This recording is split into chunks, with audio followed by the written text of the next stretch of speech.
Welcome to Killer Women with your host, best-selling author Danielle Girard. And now, Danielle's next killer woman. Welcome to Killer Women Podcast, a proud member of the Authors on the Air Global Network with more than 4 million listeners. I am your host, Suspense author Danielle Girard, and my guest today is Sally Hepworth. Sally is the New York Times bestselling author of 7 novels, most recently The Soulmate. Her novel, The Mother-in-Law, 2019, has been optioned for a TV series by Hollywood actress and producer Amy Poehler. Drawing on the good, the bad, and the downright odd of human behavior, Sally writes incisively about family, relationships, and identity. Her domestic thriller novels are laced with quirky humor, sass, and a darkly charming tone. Sally's novels are available around the globe in English and have been translated into 20 languages. She has sold more than 1 million books worldwide. Sally lives in Melbourne, Australia, with her husband and 3 children. Welcome, Sally. Oh, thank you for having me. I'm so happy to be here. It's so fun. Sally and I just spent the last few minutes talking about the fact that we can see her entire wardrobe behind her because she's doing a remodel on her home, but also because Sally and I share a sartorial love. I actually wore, it's so funny. I think of you in green, Sally, because of your author photo. So I wore my green today. Also, I noticed it goes really well with, it kind of ties with the book. So I try to match the cover, but anyway, so Sally and I have been chatting about, and we're going to come back to that because I want to talk about the fun things you do on Instagram. But first, most importantly, tell us about your fabulous new book, which I devoured in 2 days on spring break. Tell us about The Soulmate. Oh, well, thank you for that lovely introduction. And I do need to warn listeners that if you hear snoring in the background, that's my dog. I'm in a bit of a hectic setup here, as you say, surrounded by clothes and surrounded by my dog, but such is life. So The Soulmate is my newest book. And to anyone who has read any of my previous books, you'll know that I write about dysfunctional families. It's my favorite thing to write about. And so I guess with this book, I explored the most dysfunctional of all relationships, and that is marriage. So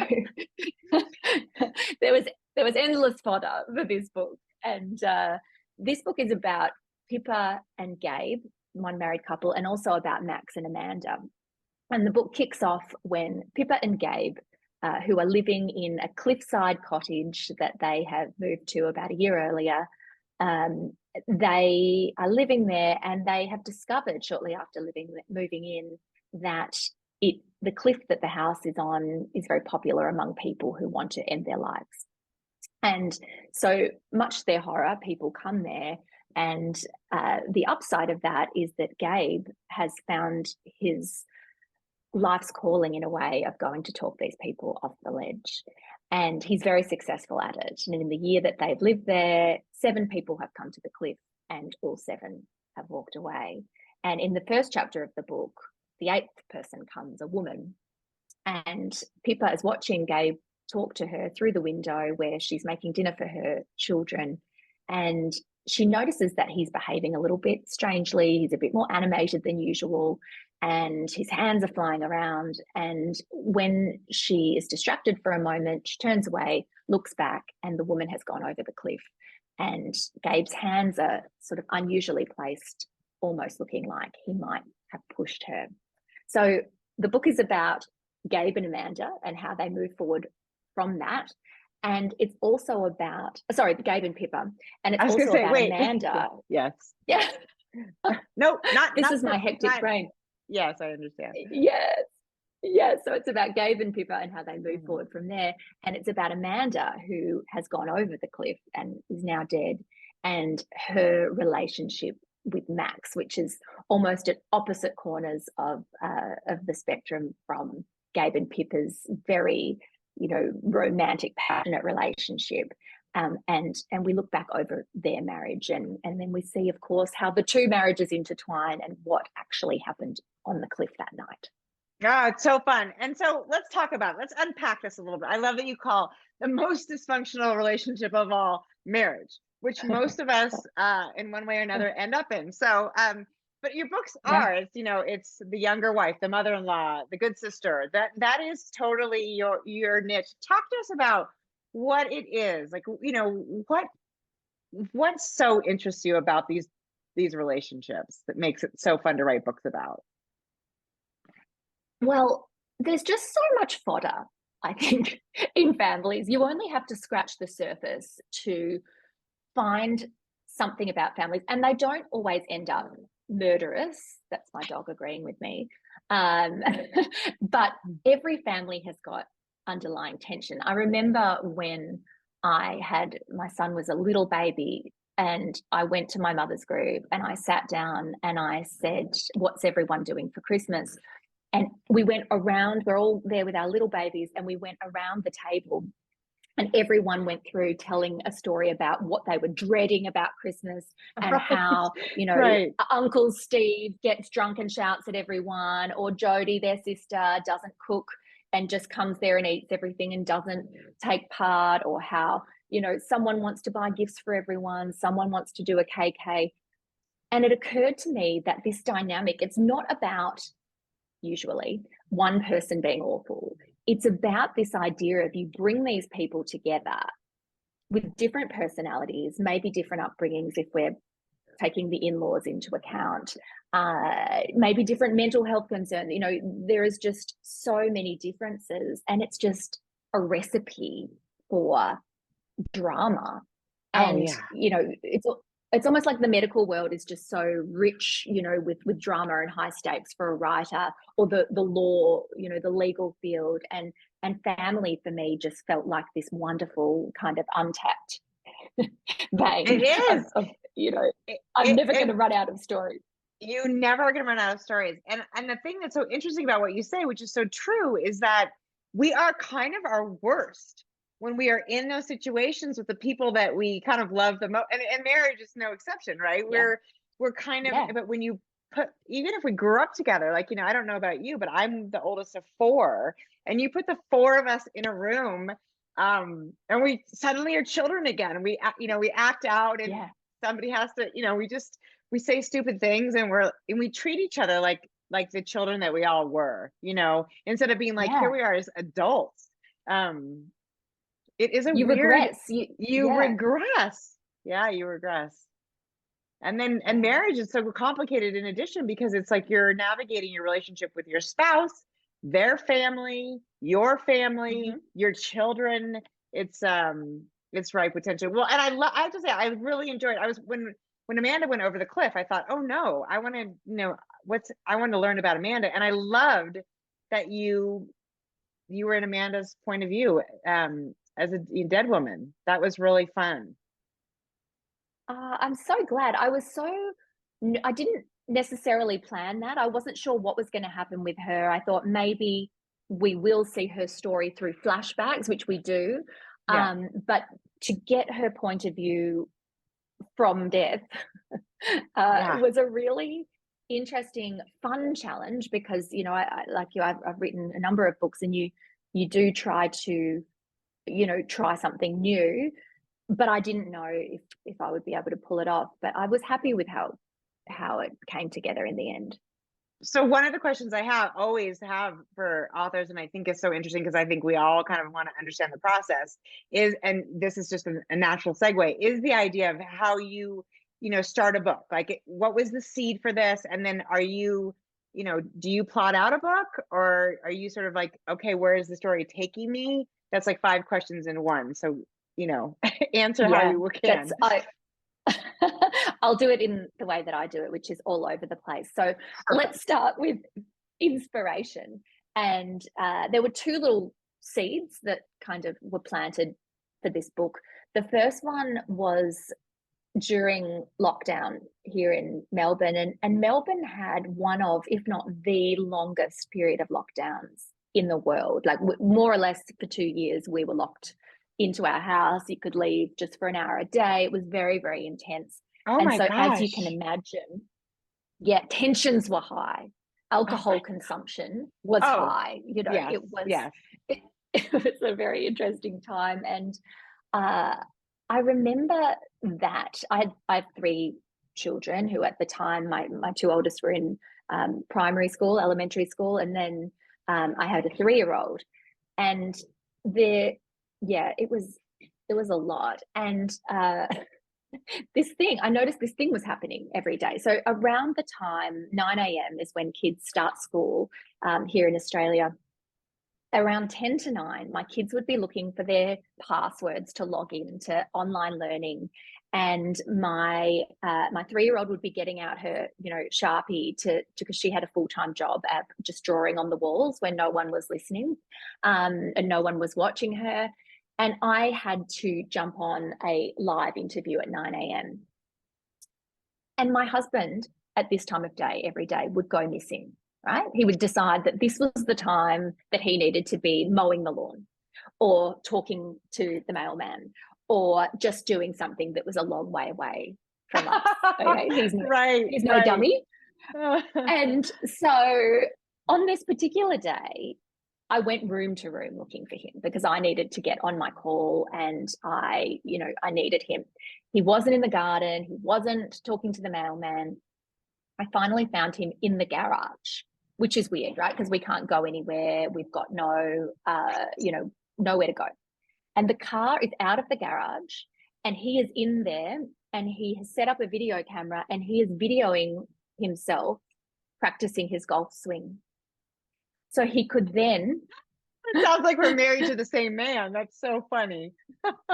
So he could then superimpose it over a video of Tiger Woods playing golf and check out the angles of his swing. So that was the moment that I decided to write about marriage and murder. If it hadn't happened earlier, it was bound to happen. I love it. I thought this is going to be it. So, and I remember walking away from that and going to my girlfriends. We had a WhatsApp group and texting them all because I like to stress test my ideas. And I messaged them and said, is anyone thinking about murdering their husbands? And the funny thing is, this was, 10 to 9, all my friends work, they've all got kids. I thought, is this going to work out? And all of them within 5 seconds texting back, yes.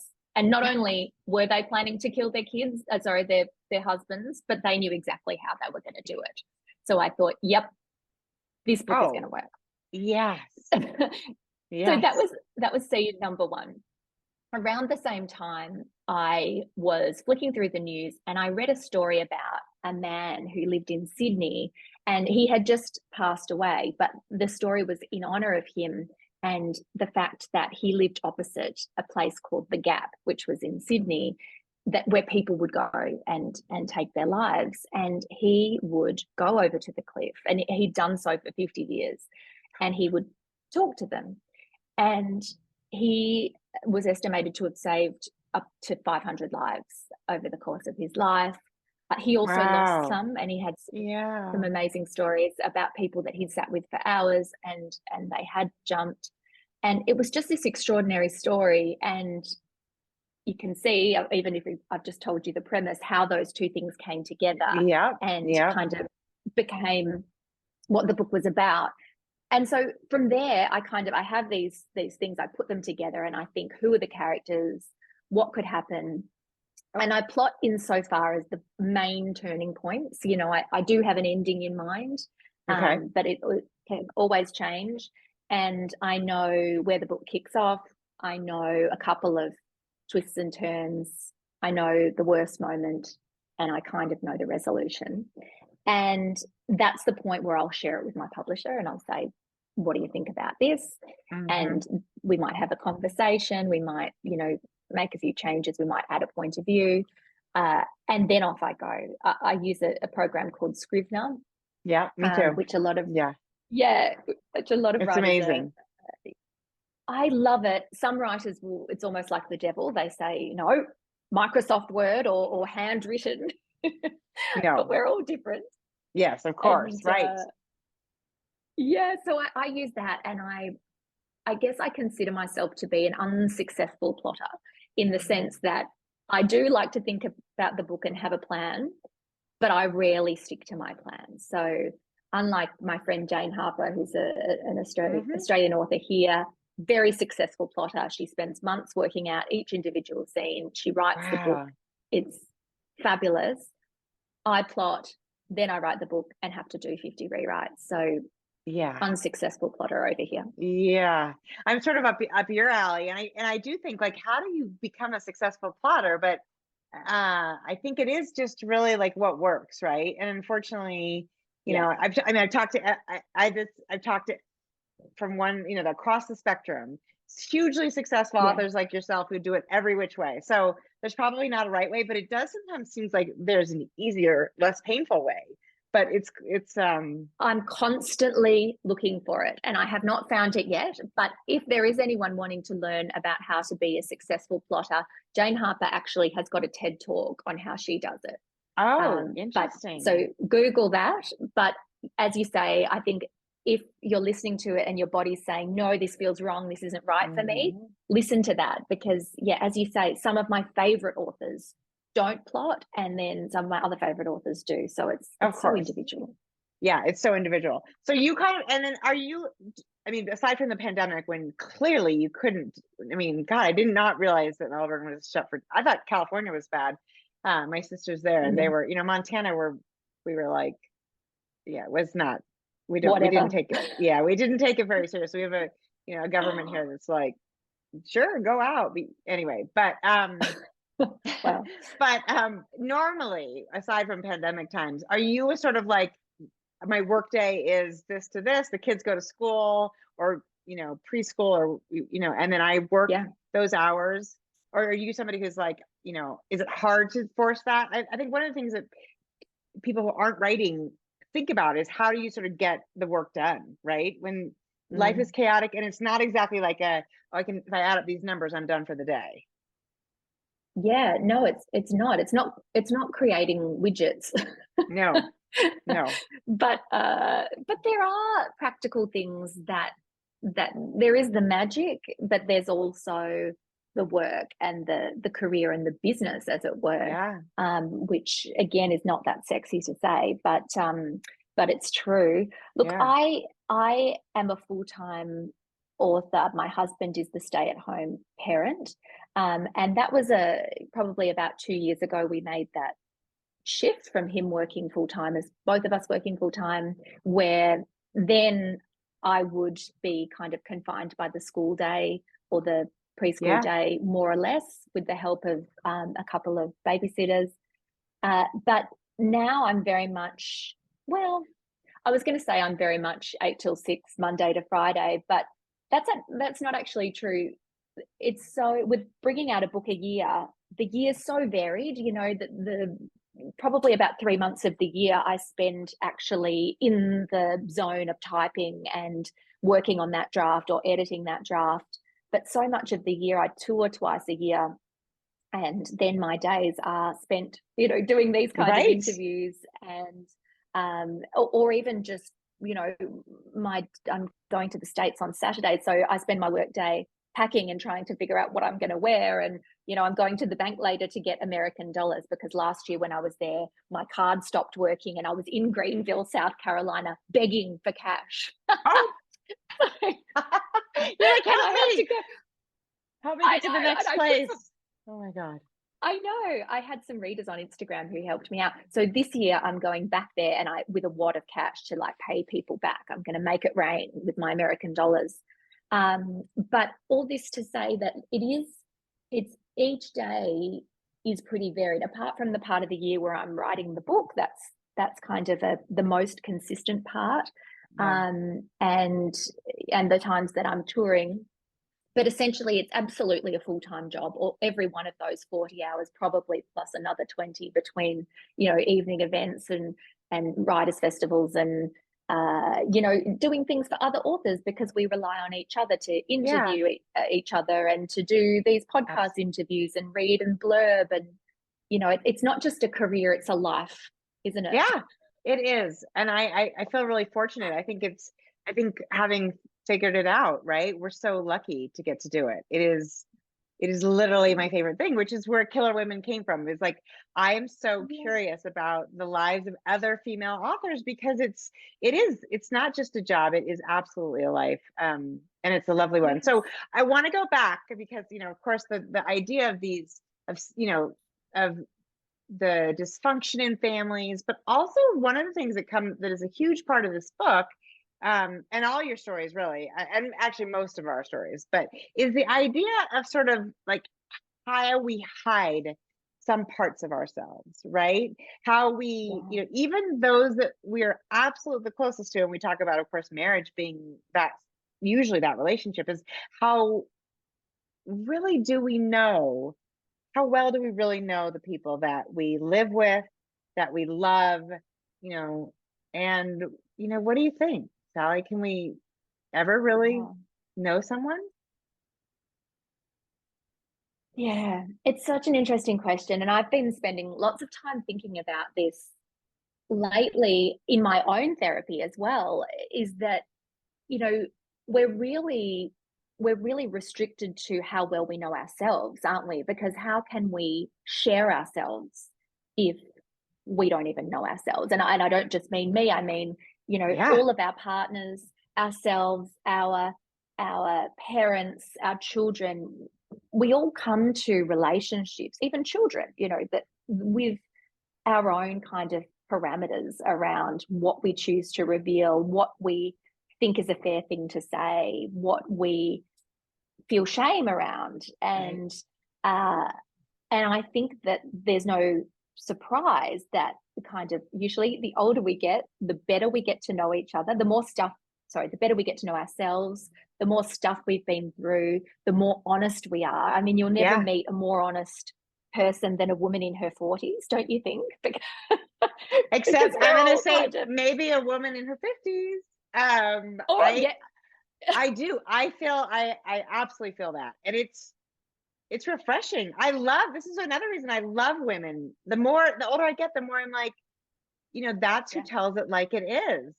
We've been through the fire. We've had the babies. We've raised the babies. We've, managed, all of these things and balanced like a crazy person all these aspects of our lives. But I do think that is a really interesting thing. And I think you're totally right. And who teaches us to know ourselves? Like we aren't really raised in anywhere. I mean, anywhere that I can think of, unless, maybe you're a monk, to kind of really reflect on, who we are. We're encouraged to sort of play along, right? Be part of the group. Go do what they're doing, hide in the with everybody else and don't stand out too much. And how to have a relationship, that is again something, and maybe we are meant to muddle through and figure it out through trial and error, but I think there's no surprise that some of the most authentic relationships, sorry guys if you're listening, but is between women in their 40s and 50s and 60s and 70s, and they just get better. And this is a segue because I know that the question was more around, secrets and things, but I do think, what I like to do in my writing, in my fiction, is not always have a villain and a hero, or at least a two-dimensional villain. It's more about people who are unwittingly, a good person who does bad, or a person who is unwittingly hurting other people and themselves because they're not being authentic. They're not living their true life. They're not saying what they think. And so in that way, I guess my books follow what's on my mind. And I think that's true for all authors, isn't it? We write about what interests us.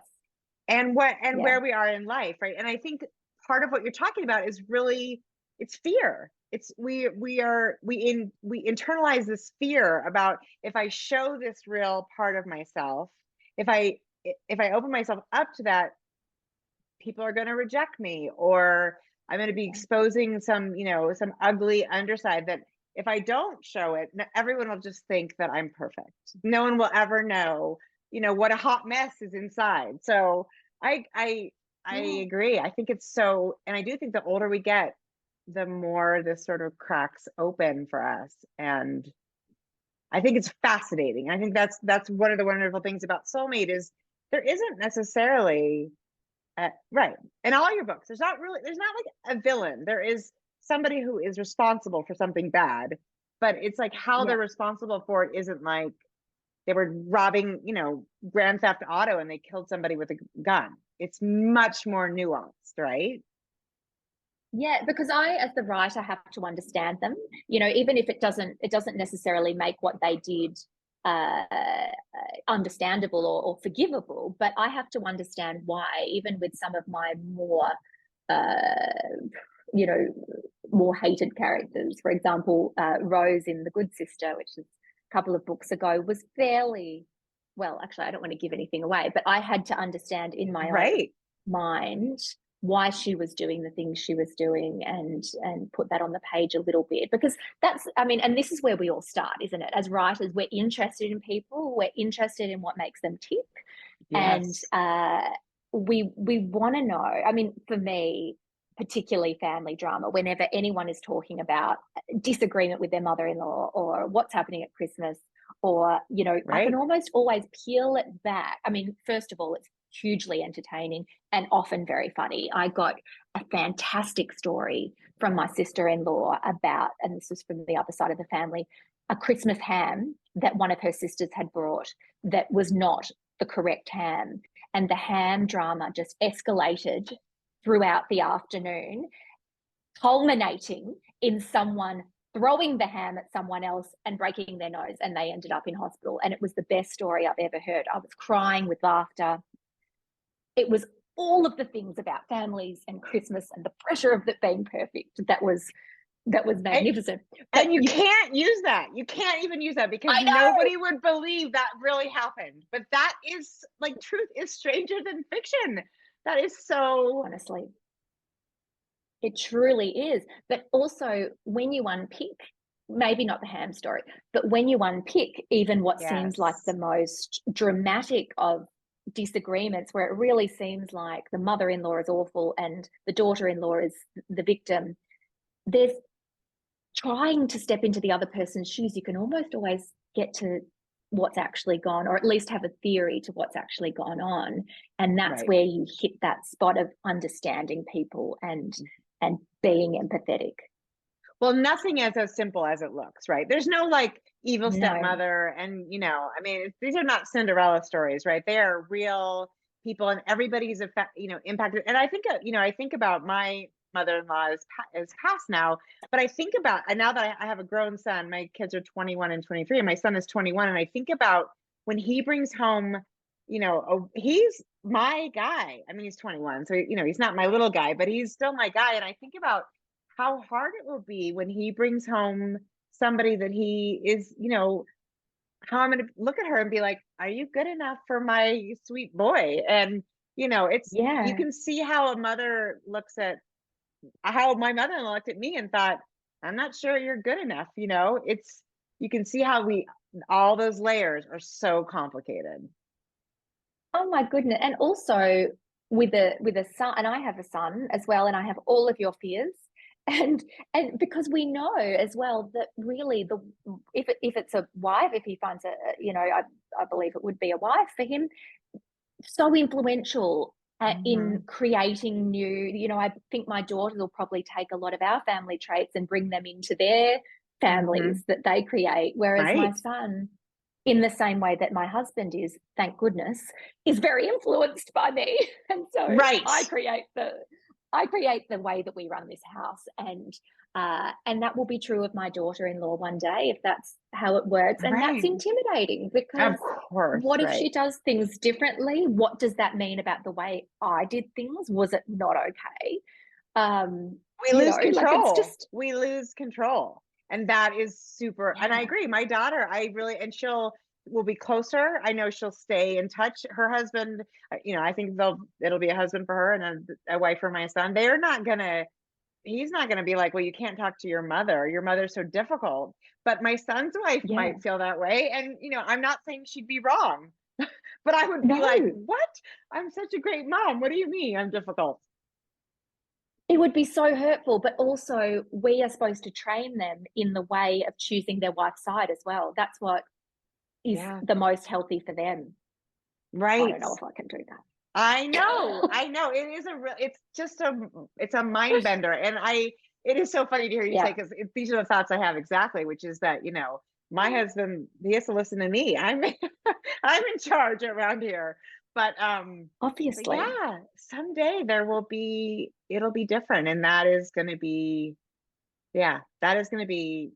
is your son the baby?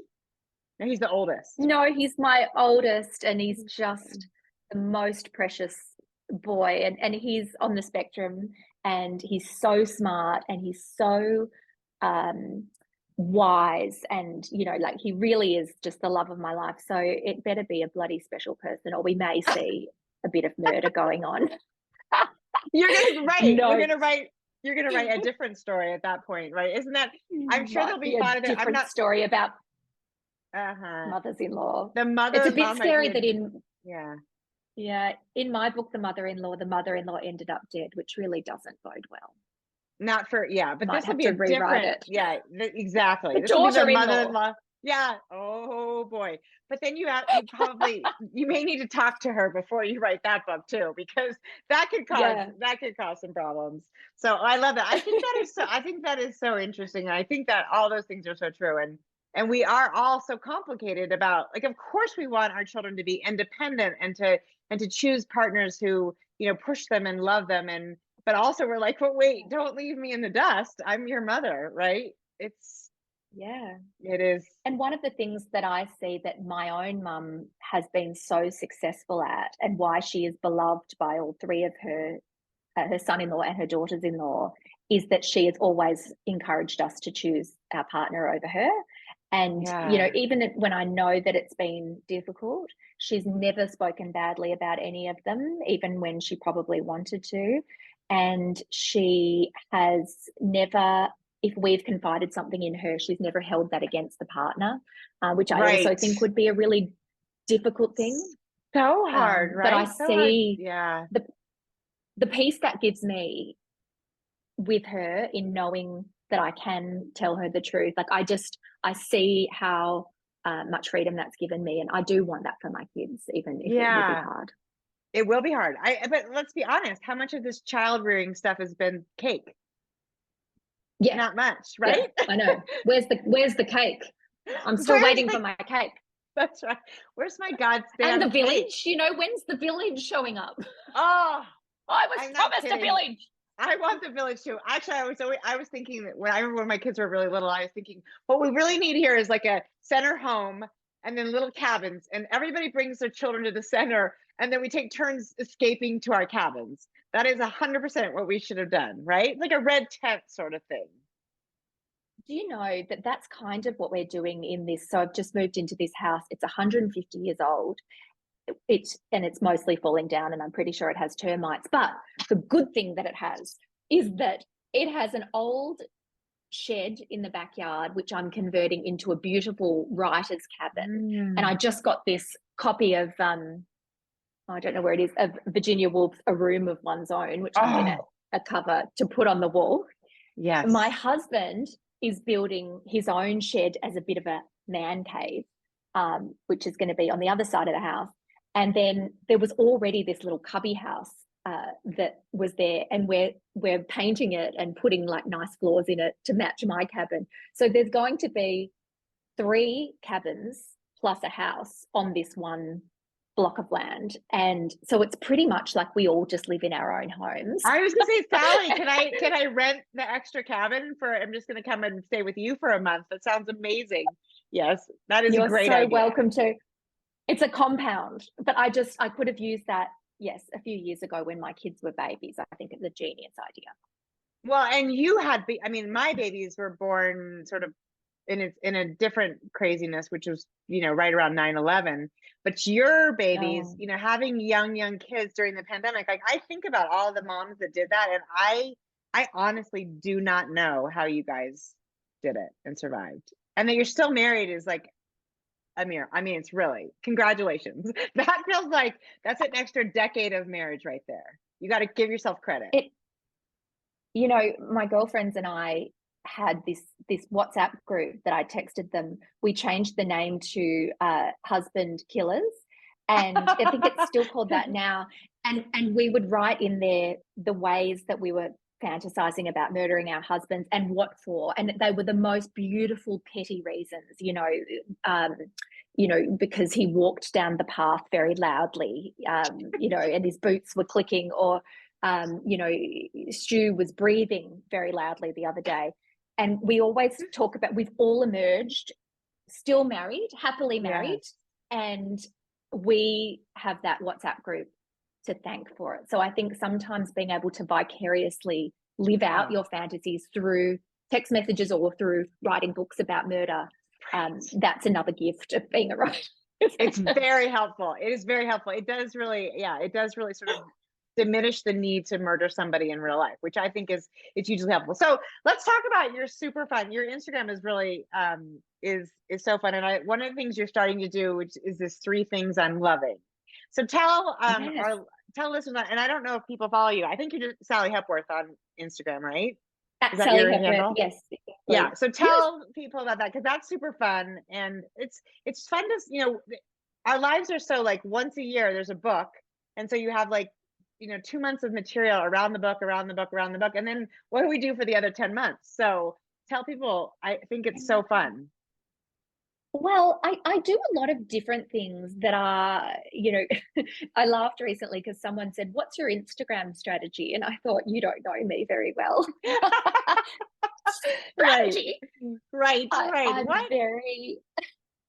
I'm very hectic, but I do have a lot of really amusing things happening around me, always do, between my 3 kids, my husband, who is the stay-at-home parent and is very funny and is always doing strange things. We have builders in our backyard.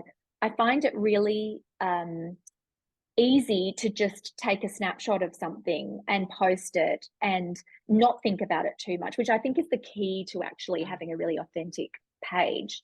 Right. Or ask for if I'm having an argument with someone about something, an argument, I might put, what do people say? Should, this be blue or green? And it was such a lifesaver for me to have that during the pandemic, to have that human connection. I loved that. And so now it has been something. Instagram doesn't take up very much of my time at all. Writing is my job. That is where my focus is. But I love to connect with people like that. So 3 things I'm loving, it often is just about things that it's often there's a book, because I'm lucky enough, to be sent books. And if there's a book I'm loving, people love book recommendations. I love sharing them. That's a no-brainer. These rings, which this is just an example, but these were sent to me and they're so pretty, but what they are is they're fidgets. And I have ADHD. And so I'm always looking for fidgets. So this one is a spinner, and this one, people, if they're listening, won't be able to know, but it's like an abacus. And so little things like that people send me, because they knew that I had ADHD, and it's just a fun thing because it's on my finger. I can have it anywhere I go. I love to share those, particularly if they are a small business run by women. That's my passion. And they don't have a big marketing budget. Right. I love to lift those women up and to share those things. And fashion, as I said, is such a passion of mine. And I love to look at people saying, "Oh, this is what I'm wearing today," or outfit of the day. And so what I like to see, I do. And as an author, like I remember, I think it was my mum, who doesn't understand social media at all. She said, I really like your Instagram. I really like seeing what you're wearing, but I don't understand. You're an author. Right. And I said, Mum, I'm really not thinking about it. And maybe if I'd thought about it too hard, I would have tried to have a strategy and I would have done it differently. Yeah. But whether I got lucky or if I do feel like the secret to it, A, not being too much trouble, and B, really having, got some traction and having an authentic connection, is just not thinking about it too hard. Give the reader who you are, because in a sense, as an author, Mm-hmm. they're getting you when they read your books, and Right. they probably like you if they like your books, and so you give them a little bit more of yourself. They'll Right. probably like that too. That's authentic. I mean, and also the thing you do really, really well is humor. I mean, Sally, your books are, there's bits of humor in your books, but your books are, I wouldn't say they're funny, but you as a person are fun. You know, you have a great personality and it's fun. And I think for readers and I mean, I remember, so my first book came out when I was 29, which is a few years ago. And people, I remember there being like, how do you write such dark stuff? You're so sweet looking. And I always took a little offense. I'm like, would you have said that to Michael Connolly if he was sitting beside me? But because he's sweet looking too, but he's not sweet, right? But the whole idea was that it gives you there is, of course, there's all these layers of us that are fun for people to get to know. And clearly I might look sweet, but I'm not. I have a lot of very dark thoughts. Yeah. And that's it's sweet fun looking to people are the most dangerous of all. That's right. That's totally right. It's how I've gotten away with everything I've gotten away with the last however many years. That's so fun. Well, it's super fun to follow you. I mean, I think that is and you are about to go on tour. You said Saturday. And this is actually gonna tell listeners where to find where you're gonna be. Because you are coming to the States here right around April 1st, it sounds like. Yes, I fly out on April 1st and arrive on April 1st in the miracle that is, time travel. But so I'll be going, you can go on Instagram for the full list of events, but I'll be in Boston, I'll be in Raleigh, South Carolina, Greenville, South Carolina. Where will I be? Atlanta. I'll be in Houston. I will be in St. Louis, Cleveland, Scottsdale, Arizona, and Santa Monica. Yeah, you're hitting a lot of the really great big mystery suspense bookstores. I can tell already. Murder by the Book and Poison Pen in Arizona, all those fun ones. Well, that's exciting. And it sounds like you're plotting out right now what you're gonna bring in terms of clothes. And I had told listeners won't know this, but viewers will know that I wore my green today because Sally, her fabulous author photo, which I don't have in this. Do I have it in this copy of my book? Oh yes, I do. I love this. I was like, there she is in her green, and I was like, I'm just gonna, and I love it. You're what is the word for clothes lover? Something file. We need a word for that. There must be one. But fashionista. Yeah, we're fashionistas, I think. But I love this, and I will look forward to seeing all your fun outfits on your tour. It doesn't sound like you're coming to Montana, which I completely understand, even though I'm desperately disappointed. I wish. I'll start a campaign for next time. There's lots of places that people are saying, "Oh, you're not coming here." I'm like, sorry, I just go where I'm sent. But I can't believe you're not taking control and going to every single place, Sally. That's outrageous. There are readers who want to see you in every single place. Can you imagine? You're going to be, it doesn't exhaust you the whole, I mean, I do a 3-day conference and I'm spent. Oh yeah, I can barely even say my own name by the end, and then throw in the that my bank card stopped working pretty much every place that I go, even though I've told the bank in advance. But it's like you said earlier, it's hard work what we do, and it's so many things that we never understood that it would be when we started writing a novel, and we thought it was for introverts, and then we realized there was social media and touring and all of these different things that we need to be. But we're so lucky to be able to do it for a job, and when I stop being tired and think I am in Atlanta or I am in I'm traveling the world on a book tour, I just you can't divorce that from thinking this is just amazing, and I'm gonna suck the marrow out of it. That's what it is. Yes, exactly. And then you come home and you can be an introvert for a while again, right? I mean, that's the it is my cabin. Yes. Will it be done when you get home? Not quite. I hope so. It's looking pretty good now. I've been putting up updates on my Instagram, so if anyone wants to see how we'll go and check it out. That's so exciting. I love that idea. I like a house for yeah, for writing. I just have a basement, but I think I just need a Oh, locking that's pretty door good. down here. And Yeah. just be like, it's also, there's a wine, the wine is here. So I feel like this is also my Armageddon spot. There's a Genius. shower, there's the wine. I mean, really, what else do I got? Water and wine. I love I it. think, No, I yeah, think no canned goods. No one needs those. No. no, Water, that's a wine, good and a point. shower. Wine in a Wow, I shower. can't I mean, join it you. may not be a very long Armageddon for me, but it'll be a fun one, right? Short and Yeah, sweet. yeah. I'm gonna go put Anyway, that stuff in my cabin. yeah, you should. You Needs need to have wine. a wine, at least a little wine cooler in there. Okay, so Yeah. and I almost hate asking this question. I always ask it, and I always feel like poor, Yeah. it's like here we are, like we're celebrating the soulmate, and like every other reader of yours on the planet, I'm like, okay, Sally, what's next? What are you What's working next? on? You're like, oh, can I I just don't hate enjoy this? that question Oh, good. because I have just submitted my next book. So if you ask me what's after that, then I'll hate you. No, But no. the next book is about foster sisters, so sisters who grew up together in foster care. So still about that familial relationships, dysfunctional relationships, and but really I wanted to explore the role of biology. Is it nature nurture? Yes. Because these girls Yeah. grew up together, even though they're not biological sisters. And it is set around a body that's discovered under the country foster home that they grew up at. And, everyone understood that their upbringing was idyllic. And when the body is found, they have to go back and really they start to look at how idyllic it actually was. That is fabulous. Well, that sounds like an incredible premise. Is it called The Sisters, The Foster Sisters? Have you got a title for it? It's currently called Darling Girls. Oh, I love that. That's a fabulous title. Oh, that's so exciting. Well, I yeah. wish I was going to see you on tour. And sometime you'll have to Me plan your too. tour around one of our conferences, like Thriller Fest in New York is so fun.